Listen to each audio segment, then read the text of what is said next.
The Library of Victorious Living by Edwin J. Dingle, Ding-LeMay. Volume 1, Evolution Series Number 1, The Ethereal Kingdom, The Secret of Victorious Living.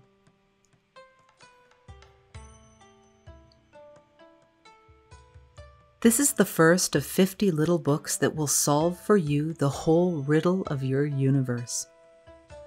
As you listen, I will speak to you.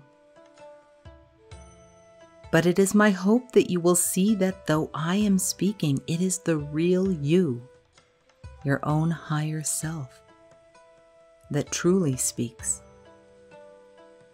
May you be inclined to listen. For no matter who you are, no matter what your personal problems may be, these little books will set you safely on the path to their complete solution. All that is asked is that you be sincere and fearlessly honest in your reading, your listening, your study. Though the instructions given for the use of any instrument could not be more clear, merely listening to them does not guarantee that you will be able to efficiently use the instrument. You have to learn how to use it. You will probably find ideas in these little books that are new to you. Because of this, you shouldn't turn away. Rather, should you pull the ideas apart by fairly criticizing them without prejudice, thinking about them, and by trying to replace them. You may have to listen again, you may have to go over certain passages more than once. Therefore, be patient with yourself. Develop the habit of listening to your own higher self, to the great unity within you, to your own God. Then, even if the words in this little book do not instantly register themselves as the voice of the living truth of life within you, true enlightenment is bound to flow to you in exact relation to your own evolutionary development to receive. You and I know that the human race is passing through one of the darkest periods of its history. No part of the world, not even the hitherto isolated Tibet on the roof of the world, has escaped the impact of the international struggle. Man had become inordinately proud of what he called his amazing civilization. But something happened. 2 world wars came with their unspeakably diabolical horror, and wars of a different nature combine in increasing intensity. Wherever we look, we see individuals, we see nations, we see the whole human race suffering from an uneasiness and fear which nothing seems to be able to remove. It is a kind of anesthesia which, certainly in all Occidental countries, has come in the wake of a stupefying mechanical progress that began 5 or 6 decades ago. Wherever we look, we read fear in the hearts and minds of human beings. Man is afraid of his own astounding mechanical progress. One nation is afraid of another. And perhaps all nations, many nations, linked together in what is believed to be sincerity, are haphazardly endeavoring to find the solution of what should be the simplest human problem. Not alone in the United States, but in many Occidental countries and some Oriental countries, though their standards differ very widely. The progress on the material side of civilization has kept man in almost breathless expectation of the next mechanical or industrial miracle. This worship of materialism became the alpha and omega of human living. With few exceptions, in the various countries of the earth, most human beings worshipped the mammon of the material results of science and invention, believing that here lay the solution to all problems of man's boasted civilization. As this brilliant panorama of invention after invention continued, men everywhere came to believe that the making and the possession of things was their infallible answer. There was consequently no time or inclination to consider man's true problems, the human problems of men everywhere, no matter what race or color. So there came among men a real disease of reason, and as we look around the world today, we find the seductive wealth of materialism being worshipped by the scientists, technicians, and, mostly unfortunately, by the masses. With only a comparative sprinkling of advanced thinking, men and women who, though perhaps almost paralyzed with skepticism as to the future of the human race, believe in the divinity of man on this earth. It is obvious to anyone who thinks that this condition of the world today is because men do not know enough of the thing that is, which men call God. Among the churches, there goes on a campaign to get men and women back to God. But, and I say this with deep solemnity, it seems to me that the teaching of the churches has not run parallel with the unfoldment of God's will through science. By science, I mean a knowledge of God's works. By religion, I mean a knowledge of what actually is God. God is completely revealed only in His law, by what He has done. And again, I speak most solemnly, if what is called Christ's gospel, as the Church has taught it and exemplified it, can produce no better than the prevailing conditions in our present world, then something must be lacking. The world condition, you know it and I know it, couldn't be much worse if Jesus the Christ had never lived or taught His sublime and final way. And to you, my dear reader, I would say that if you are satisfied with your own life and with present prevailing world conditions, you should not waste your time by listening any further. But if you feel, as I'm sure you do, that there exists some new method of bringing about what may be called man's salvation, that you recognize that you have your own responsibility in helping to bring a great world change to humanity, and if you feel that your own heart and mind are filled with a righteous discontent, then I feel that you may find something of true helpfulness to you in these little books. I hope that you are able definitely and convincingly and finally to say to yourself that you know that there is nothing but God. That being so, what are you?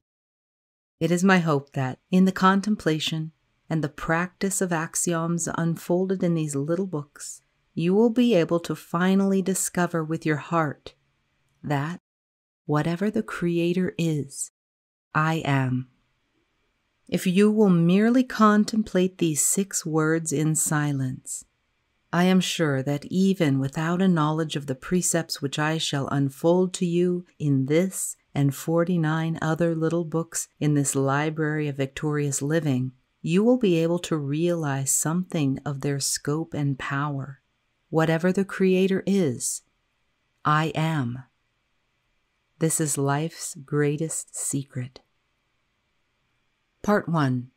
The true secret of a victorious life. Now, in the consideration of the secret of victorious living, it is necessary for us to know just what we may be able to expect of ourselves. To what degree have we the equipment, and how may we become capable of being truly victorious in life? Therefore, you must enter into an analysis of yourself in which you do not err. During the next few pages, I shall quote from the documentary lessons of the Initiate Group Course of Mental Physics, which has its title, The Holy of Holies. I can go back to my study in Oakland, California, and I again look out upon the eucalyptus trees waving in the breeze, and I can see the San Francisco Bay sparkling in the sunshine. I shall never forget the extreme liquidity of the beauty of that morning. I seemed to be within myself, creative spirit, the spirit of creation, the thing that is, that knows. And it is within the oyster doing its work through the oyster. It is the same with everything in life, is it not? With the apple tree, the oyster, a puppy, a man, a woman, everything. A human being is the only thing that can make a human being. Every living thing is the only thing that has the power to reproduce itself and continue the stream of life that flows everywhere through the universe unceasingly. I say, the creative spirit within the acorn knows exactly how to make the giant oak tree. We're sure of that, are we not? Don't argue with yourself. Are you sure? As we look at this creativeness, this creative spirit, this thing that does the work, this thing that does the thinking, this thing that has the energy, this something that you may call by any name whatsoever, we can see that it is always at work. And as we look upon it, we see three things or three phases of its nature of power. First, we can see that it is intelligent. It never makes a pear where an apple should be.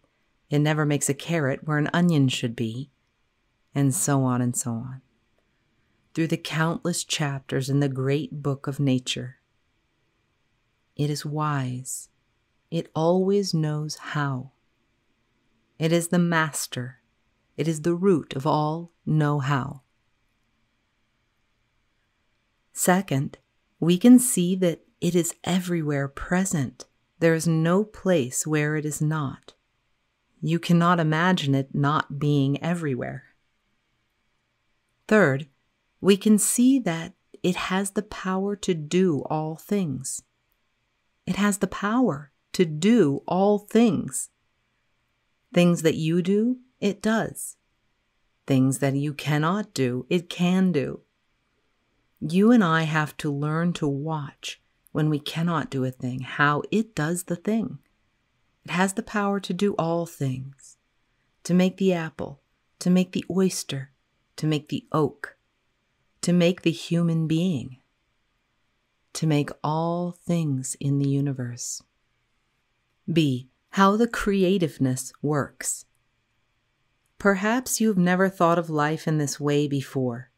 I confess that I hadn't until in faraway Tibet many years ago, and it was very wonderful to me. It was brought to my attention somewhat in this way.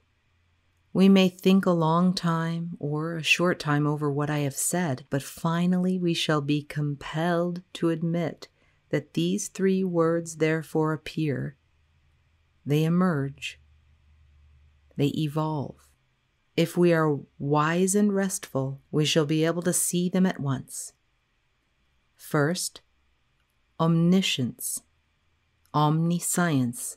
You know the meaning of the word, the faculty of knowing everything, knowledge unbounded, knowledge infinite, knowledge of everything we have ever discovered or uncovered anywhere, knowledge of that which we do not know.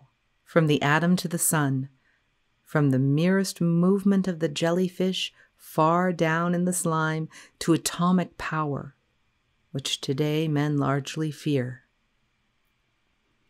Beyond that even, omniscience. Second, omnipresence, meaning present in one and all places at the same time. It is difficult to imagine that because our knowledge is so slight, but our imagination will help us. No matter what we can imagine of what we call the universe, either within ourselves or without ourselves, it is present. If it were not, you simply would not be. Omnipresence. Third, omnipotence, power. Just think of power. Have you ever played with a magnet? Have you ever driven an automobile? Have you ever been in love? Have you ever done anything where you could see the effect of power? Well, this is all the power. Unlimited, infinite power, almighty power, omnipotence. So you see these three things, omniscience, omnipresence, and omnipotence, are everywhere in the universe. There is not a single embodiment of life, from the minute of the minutest to the greatest of the great, in which they are not existent. Omniscience, all knowledge, all of it. Omnipresence, all presence everywhere. Omnipotence, all power, unlimited and infinite. Now I suggest that you pause the recording, contemplate your own life. You are to learn how you may lead yourself into the secret of victorious living, true victory in your life. See the origin of all things. Now, my beloved, these three comprise one. These three comprise a triune activity, a threefold activity, and this threefold activity, completely dependent and interdependent, forms the one, which is the origin of all things. This, it, call it what you will, is the origin of all things. I am endeavoring to very simply place before you this beautiful truth. It could, of course, be presented to you in much more learned phraseology. Even I could do that, but in many words we always find increasing confusion. You must get your idea of it for you, and I must for me. If you cannot feel it, if at this instant you cannot feel that this is true, if you cannot, looking within your own heart, say, with gratitude overflowing within you and with humility keeping you down to the lowest degree of self-effacement, that you are God in human form, then wait, try and reason it out for yourself. You will find that you will be compelled to come to the same conclusion.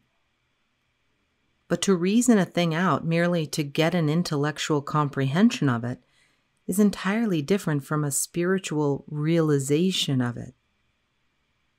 You can feel your imagination at work, can you not? Or you may have thought about this creativeness, this something that I am talking about, that is universal, somewhat in this way before.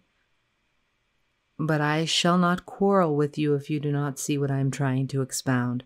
If you do, you will see that God, I do not care whether you're a Roman Catholic or a Christian Scientist, or if you're an atheist or a Parsi or a Hindu, what I am, although I do not know what I am no thing, but no matter what you are, you will see that the God that you've always visualized, even from infancy, whether as a being up in some nebulous place called heaven or in any other manner, is really the creative principle everywhere, equally present.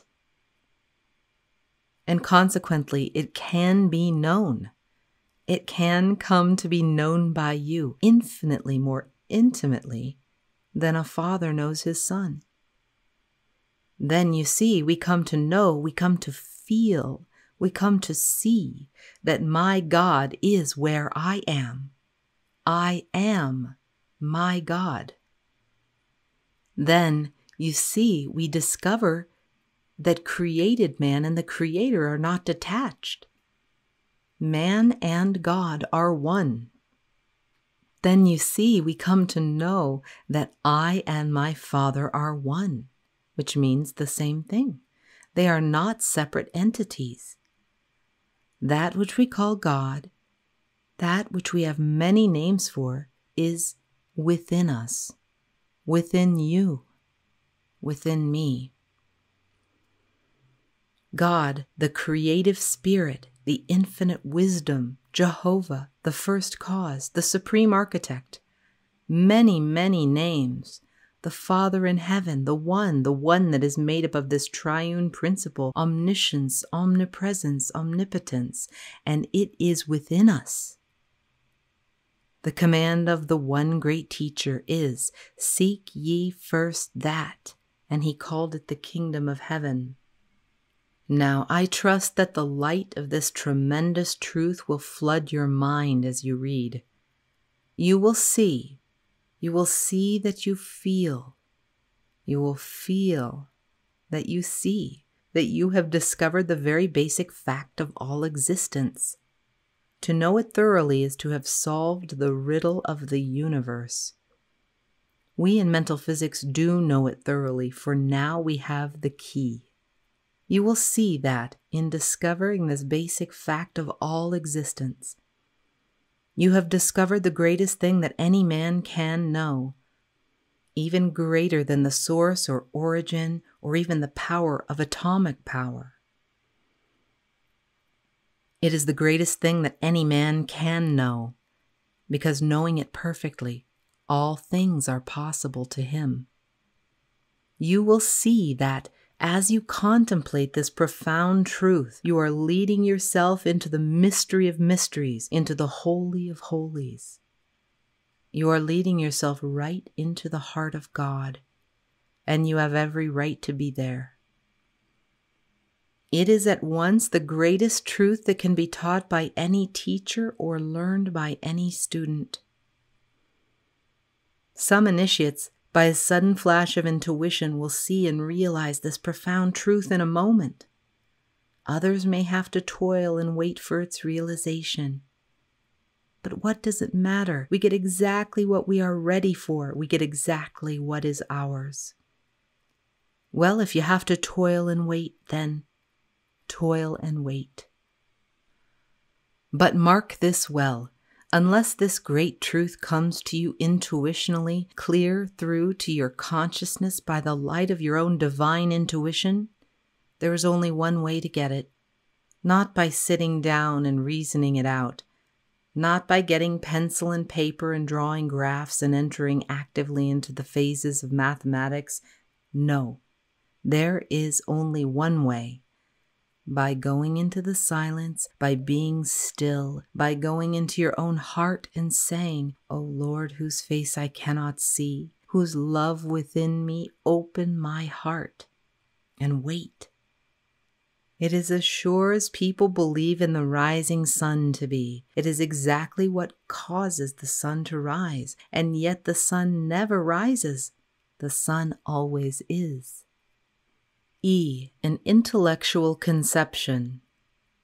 Now, my beloved, if you cannot fully realize this truth so that you feel you are on fire with the joy that it brings, let us contemplate it in another way. Let us contemplate it in an intellectual way. Let me be as your college professor. I do not know what sort of a college professor I would make, but still let us try to reason this out. We can all, I'm sure, feel to some degree that it is a possibility.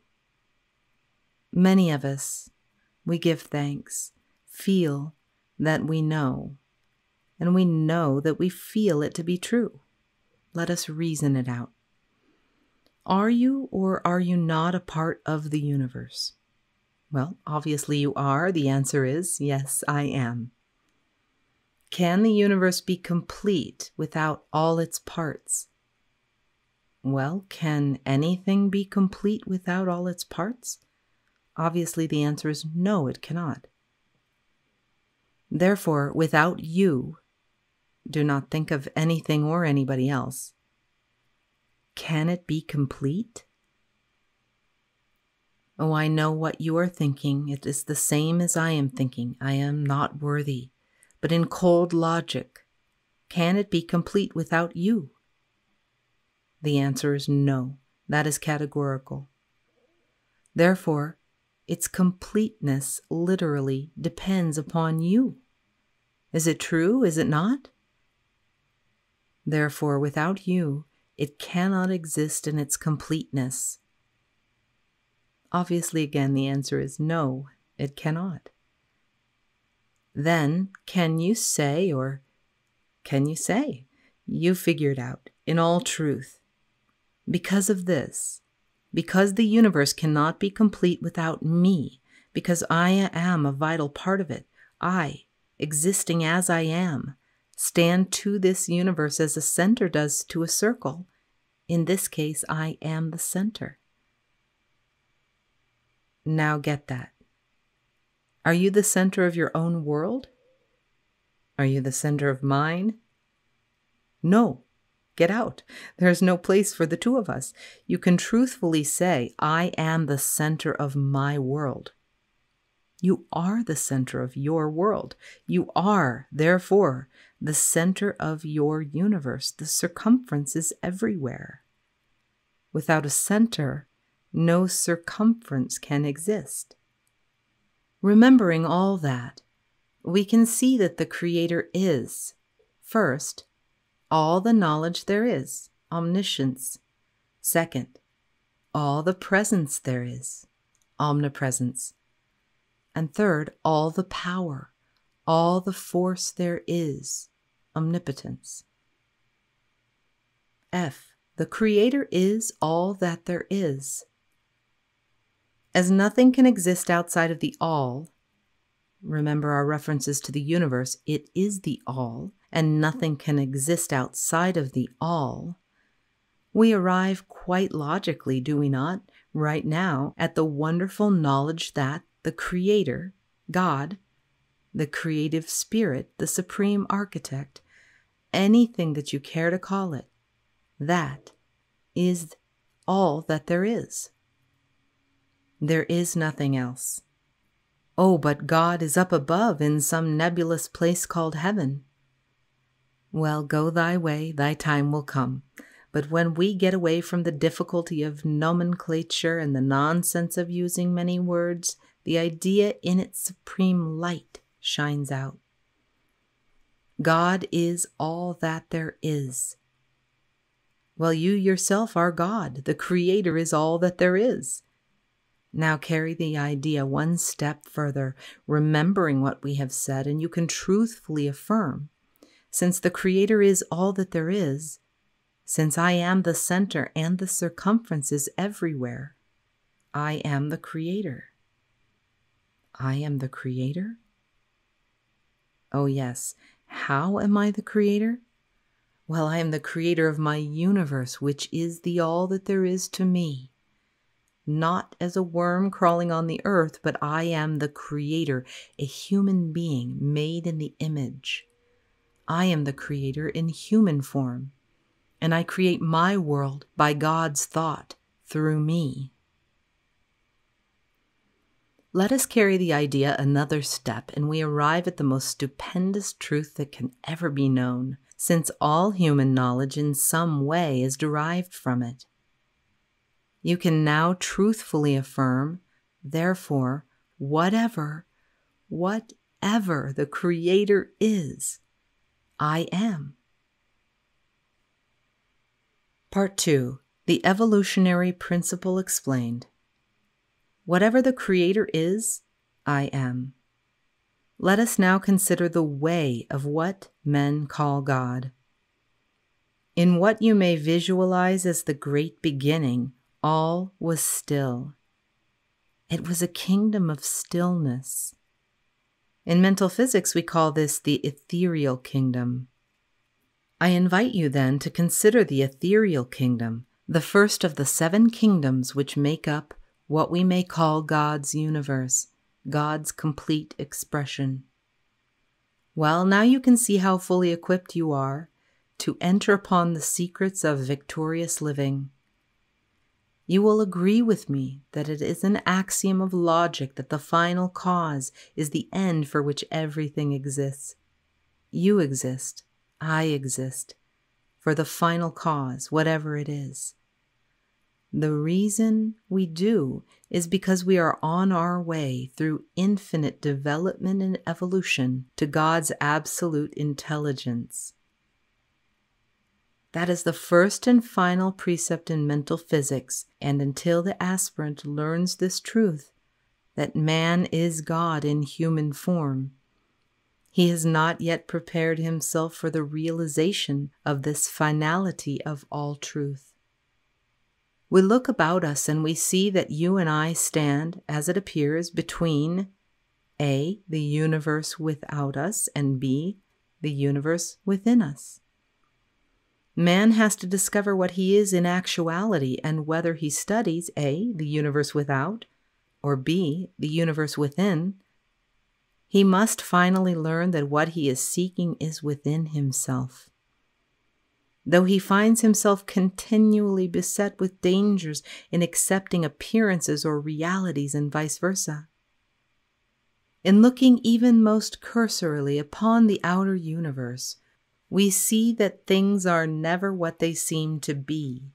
Look up to the heavens and you see many things, the sun by day, the moon and the stars by night. Then we look at the earth beneath our feet, and by comparison with its apparent enormity, the sun, which looks only about the size of a dinner plate, and the moon, appearing to be not much bigger than a bread plate, seems to be of much less importance than our earth. And as for the great stars, they all appear to be merely insignificant bodies.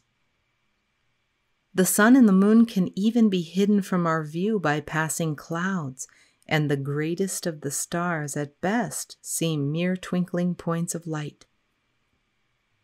Not only do these wonderful heavenly bodies appear to be relatively small, but men in all ages, almost down to our own, have believed them to be small. In the story of the creation in Genesis, after the earth had been created, God made two great lights in the sky above, the greater to rule the day and the lesser to rule the night. And then it was added, as if by some afterthought, God made the stars also. G. Man and his conception. But science has done much and will do very much more to show man, in both the universe without as the universe within, that things are not what they seem to be. Our earth, for example, is actually very small. Man looks out upon his home, this earth, and all things naturally take on a great importance for him. But we have only to think for a single moment to realize that this, to the uninitiated, apparently limitless planet on which we dwell is merely like a particle of dust floating in the immensity of space, while our sun is a flaming mass of gas 1,000,000 times greater in volume than the earth. More astounding still, those tiny twinkling stars that we look at are in reality other suns, many greater than our own sun, whose glories are dimmed only by their enormous distances. Our Milky Way is a vast cosmic system of no less than 20,000 million stars. And upon a very large number of them, so large are they, hundreds of thousands of our Earth could be placed, with still room to spare, while here and there we come across stars so large that millions of Earths could be accommodated. Staggering facts, but they are facts. These facts should tend to remind you as a thinker of the grandeur of the cosmos, the grandeur of God's works, and more particularly of the order of this universe of which you are a part. I have already remarked that the final cause is the end for which everything exists.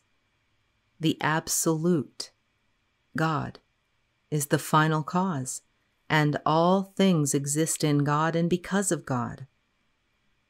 Man ascends from things to ideas. God descends from ideas to things. As every thinking person will agree upon this, we can see, figuratively speaking, that in what we may call the great beginning, there was with God an enveloping condition or substance which was the basic sphere of all existence. In mental physics, we call it the ethereal kingdom.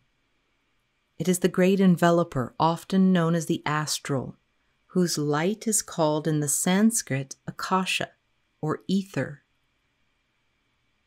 Ether, as you know, is the highest kind of matter. Ether differs from all other gross matter in not being subject to generation or corruption. Akasha is the subtle ether, whence the word we have read about exists. Akasha is within and without every action. It causes all action and causes all atoms to become. H. The home of universal silence. The ethereal kingdom, then, may be called the home of universal silence. It is the womb of all creation, of all life expression. It is composed of the essence of all matter. It is the kingdom or state or condition in which all existences come to have their being. As it is the kingdom of silence, in the ethereal kingdom there is no blundering. Its voice of the silence is the whisper of God, the Word. The temple of our purest thoughts is silence. The order of the cosmos, which means the order of your life, is contained in the ethereal kingdom, in God's silence. All existences are united in the cosmos in absolute order. The words that I am using, not because they are my words, contain a great depth of wisdom. That last sentence, all existences are united in the cosmos in absolute order. Think, the cosmos contains within itself 7 kingdoms, commencing with the ethereal and ending with the celestial. The form or nature of the ethereal kingdom is unchanging, eternal potentiality. Think of the amazing potentiality of life itself. The potentiality of the ethereal kingdom never changes. Its substance is everywhere, at one and all places at the same time, just as every living thing has spiritual existence in the intelligence at the height of all created beings, so every living thing has its material existence in the ethereal kingdom, the akasha upon which the whole macrocosm rests. But it is perhaps much more easy to comprehend intelligibly God's great universe as we consider the works of God in the without. Yet all the principles we can discover in the without are similarly discoverable in the within. Man is equally amazed at his discoveries of God's laws within himself as he contemplates, for example, the heavens and all their wonders. Every scientist, however, and we are all scientists, will readily admit that, though science has placed him on an eminence from which he can see very far beyond his horizon, there always lies a great and challenging unknown. In the consideration of the ethereal kingdom, we are at once led to the unchangeable order of the universe. In its order alone we find its secrets. As we shall go along together in these 50 little books, I trust that you may be able to enlighten yourself as you proceed from one kingdom to the next highest and to the varied unfolding phases of God's life in man and man's life in God. But without the basic belief, don't let me hurt your susceptibilities, that man is God in human form, irrevocably, categorically, unchangeably, you will not be able to proceed very satisfactorily. This is the basic tenet of mental physics, and becomes increasingly true and full of wonder to all students, yet it is not generally understood. This alone is the purpose of our teaching, of all teaching, to show man that he is divine, that he is a part of the effulgence of God's being, that he is God in human form. I must assume that you are a very sincere person and have a desire to learn. You are willing to learn. Had you sufficient patience and wisdom and love, you could take a single grain of sand, and when you came to the point that you could say, truthfully, that you completely and fully understood that grain of sand, then you would have nothing more to learn. You would have learned all that there is to learn. Now I have referred to the fact that the ethereal kingdom is the symbol of God's silence. Indeed, it is the kingdom of silence. It is, if you will allow the expression, the kingdom of the great beginning. Just as the average person in churchianity has been taught to believe in the final end, which he calls heaven, so we can see at the opposite pole, metaphorically, the great beginning. The ethereal kingdom is that from which all things proceed. The manner or the method by which they do so, or the one great force of the spirit of life which propels them, we will not speak of. But it is easy for us to see or to imagine one great eternal sphere. Within the sphere, all is absolute stillness. You may get your idea of stillness in any way that you wish. You may feel within you the vibration of love, all enveloping, complete, final, everywhere present. By that idea, you may get your idea of the ethereal kingdom. You may, if you wish, imagine everything that you know in the outer universe, in the heavens, on the earth, below the sea, no matter what your consciousness may be. And you can similarly apply that to the potentiality of the ethereal kingdom. All things have proceeded, do proceed, will proceed, because they must proceed from the ethereal kingdom. What you seek is within you. Now in this ethereal kingdom, all is complete. There is not one pinpoint of vacuum or vacuity or space. The substance of the ethereal kingdom is so fine, so subtle, that it is, so to speak, eternally packed together, that there is not one possibility of any space between to cause channels in the substance. It is complete. It is so complete, so full, that wherever what you might call a vibration takes place, which causes life to proceed, that vibration is within the substance of the ethereal kingdom. Within the substance. An illustration. You feel something. You feel happy. You feel light. You feel love. You feel. How do you feel? You look upon something, and it seems that that something that you look upon engenders the feeling that you have. But the feeling is within you. And it is conceivable that you could feel so much that you literally could give your life. The very thread of the spirit would break. So full do you become of the feeling that you have. Apply that to your idea of the ethereal kingdom. Out of its great silence, all things proceed. Now, how do they proceed? As you listen, ask yourself, what am I? Where did I come from? Where do I go? Why am I what I am? You look out in imagination upon the great concourse of the human family, the human race.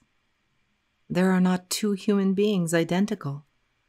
Love seems to make us feel that we are identical, but love plays a very small part in the lives of most of us, though we are on our way. We are what we are because in the great beginning we came forth. Now, if you go into your garden and you turn up a stone, if you find some form of life, That low form of life is very different from the life that you understand to be your own. The consciousness, the thinking power, not process, of that thing that you find under the stone in your garden seems to be very different from the extremely accurate and subtle and beautiful and lively thought of your own mind. The thought, however, is the same.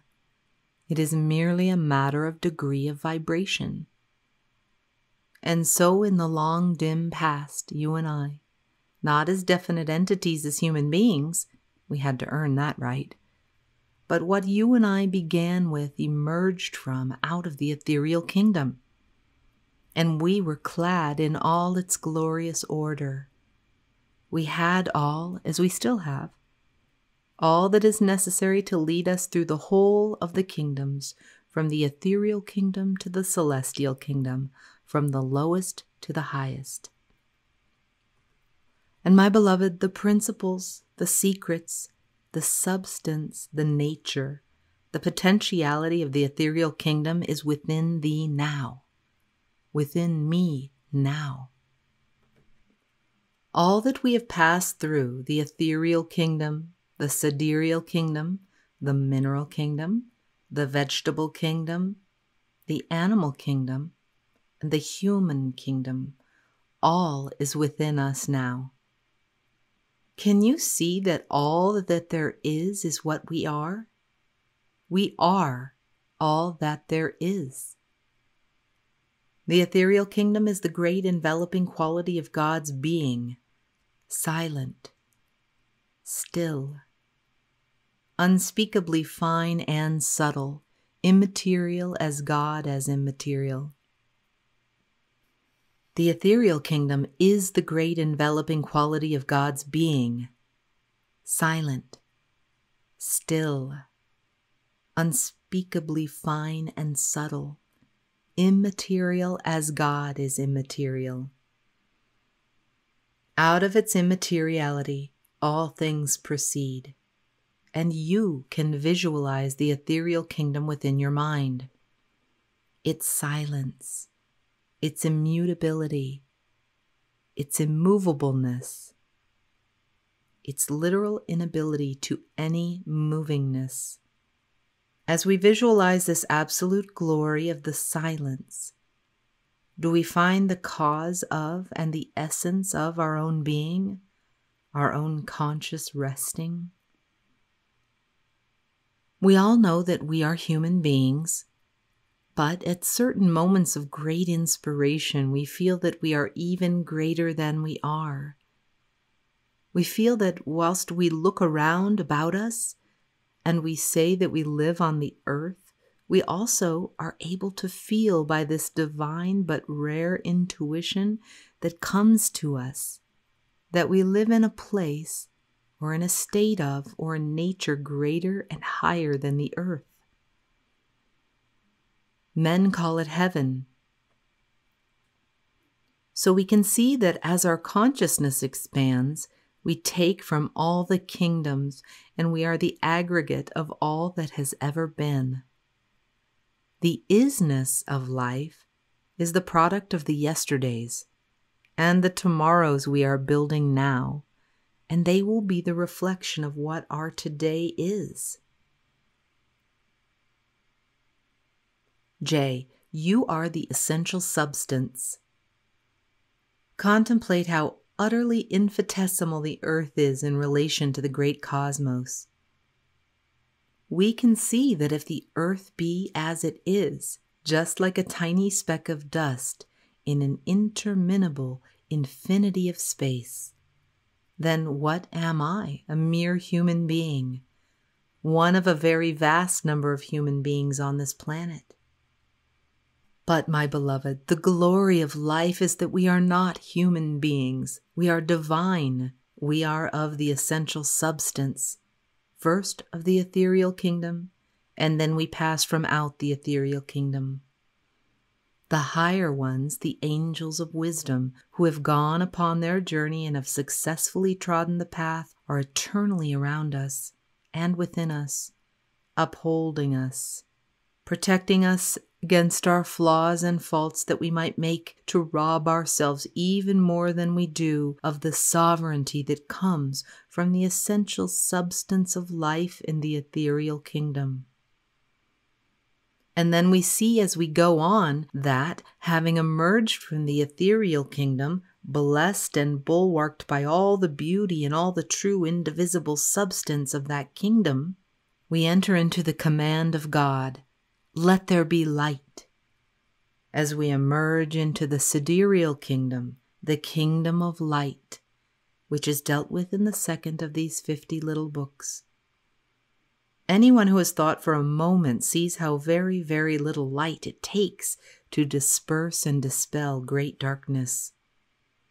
Even if the darkness of the human mind has extended for 1,000 years, one brilliant, flashing moment of intuition can dispel it. What words I use! What is intuition?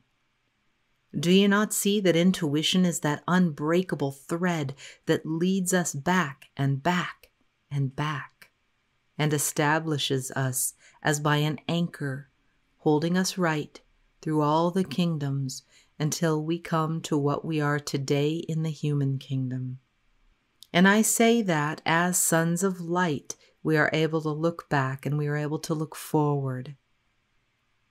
Let us measure our nature, our power, our being, not by the despair and doubt and sorrow and darkness of our minds, but by love, by inspiration, by light, by all that wondrous, imaginable, and indefinable something that cannot be downed within our spirit. K. All is transition, evolution. Time was when we were all that we can see in the subhuman kingdoms, but today we are members of the human kingdom, made, as I hope we can see clearly, in the image. What is the purpose of our living? As you look around the human kingdom today, is what you see the purpose of a human being's life? Consult your own heart as you are now doing, and you know as you consult your heart, the very highest in you gives the lie to what you see. Just as we look around in what we might call the outer universe, into what we might call the heavens, and see all the mystery and all the magic and all the wonder with which the heavens are full, so we must be patient as we look out upon this earth. All is in a state of transition, of evolution. And if you be better than your brother, and if in looking into your brother's life you see negation or darkness, or something you would rather not see, where does that exist? It exists within thyself. It means that the very memory of the spirit of you is showing you that not yet have you yourself fried the seeds of that particular kind of negation.